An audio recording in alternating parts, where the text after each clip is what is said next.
మహాభారతం మొత్తంలో కర్ణుడు లాంటి గుణం ఉన్నవారు, అంతటి దాన గుణం, ఇచ్చిన మాట తప్పని నైజం ఉండే క్యారెక్టర్ కర్ణుడు తప్ప ఇంకొకరు ఎవ్వరు ఉండరు. కర్ణుడు ఆఖరి క్షణాల్లో అర్జునుడికి ఎదురుగా తన రథచక్రం భూమిలో ఇరుక్కుపోయి గురుదేవుని శాపం వల్ల నేర్చిన విద్య గుర్తురాక ఏకాకిగా నేలపై పడి ఉన్నాడు. తన అన్న వాళ్ళందరూ విడిచి వెళ్లిపోయారు.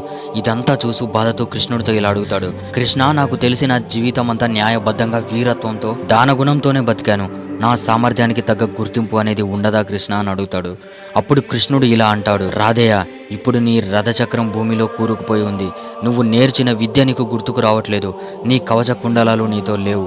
నిస్సహాయంగా ఉన్న ఈ సమయాన్ని అర్జునుడికి అవకాశంగా మార్చుకొని నిన్ను వధించాల్సి వస్తుంది. ఇదొక్కటి చాలదా కర్ణ, నీ వీరత్వాన్ని, నీ గుణాన్ని, నీ సామర్థ్యాన్ని సరైన గుర్తింపుగా చెప్పడానికి అని అంటాడు. కర్ణుడు క్యారెక్టర్ అంటే మీలో ఎంతమందికి ఇష్టమో కామెంట్లో చెప్పండి. నెక్స్ట్ వీడియో ఎవరి మీద కావాలో అది కూడా కామెంట్లో తెలియజేయండి.